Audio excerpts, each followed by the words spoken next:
Good morning, ladies and gentlemen. This is Eddie Marcus again, and it is morning.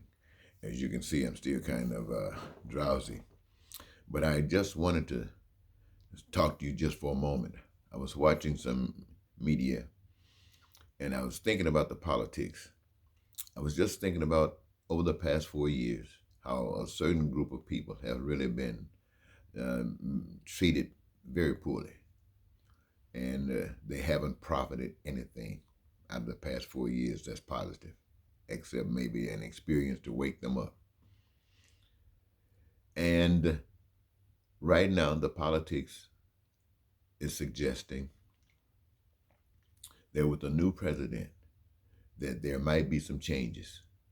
Now, what that really means to we the people is that maybe there were some suffering that came about over the last 4 years.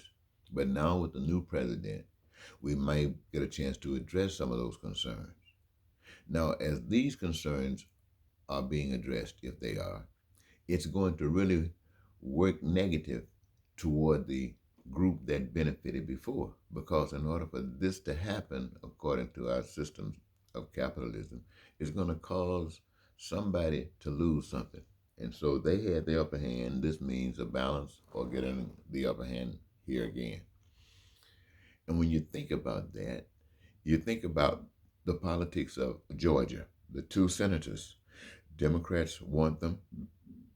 They are Republicans, but Democrats want to win and beat them out, which means this will give them a position of power that will guarantee more or less that they'll have more control. Now, if the Republicans win, that means they're going to be probably some of the same things we've been going through for the past 4 years. Maybe not as much, but some of them repeated for sure. Now, what does that mean? That means that in each scenario, we the people, we the masses of the people, gets abused.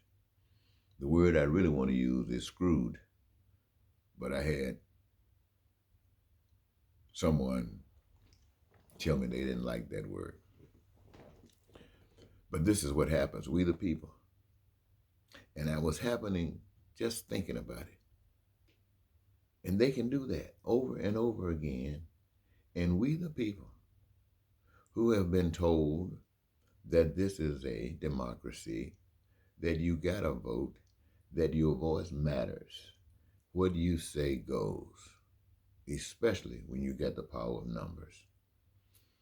And yet, you, the masses, are going through this crap over your entire life. And you get these people who are in these positions of power that you have a chosen to represent you, speak to you in this negative reality that robs you of your life and tells you that this is the way it has got to be, while they sell your freedom, your joy and life out to others who are the billionaires and the multimillionaires, etc. You, the people in this country, and you go for it. No one is telling you that you're being deceived. No one is telling you. And when I say tell you, I'm not talking about speaking just to one side. I'm talking about speaking to Republicans and Democrats and those of you who are in the middle.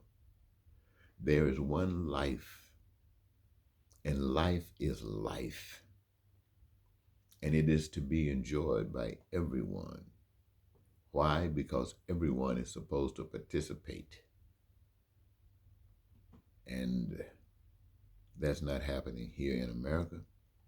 I was just watching a documentary in India, how people live in different parts of India, New Delhi and other places where you find the ghettos just like ghettos here, just like the ghettos in South Africa and Africa,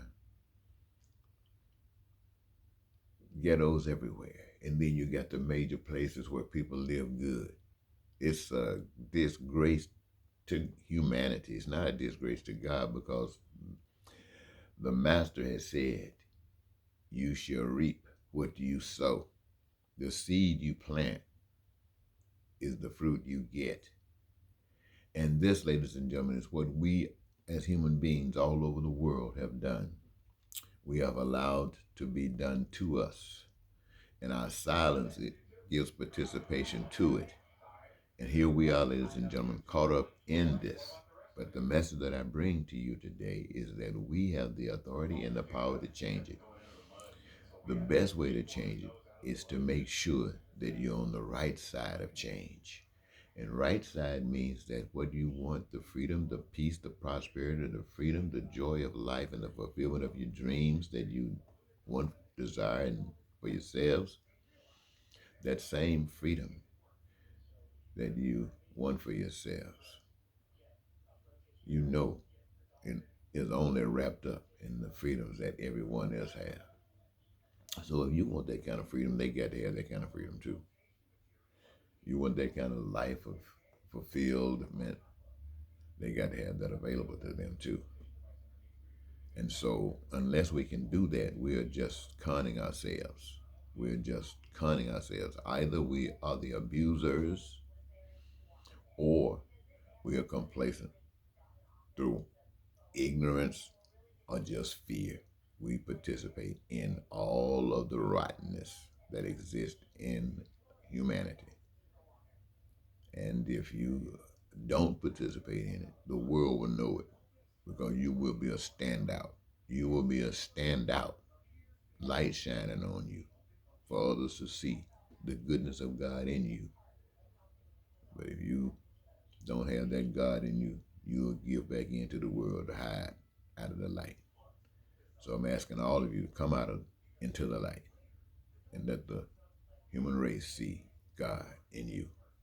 I want to thank you so very much, ladies and gentlemen, for this your time. Good morning.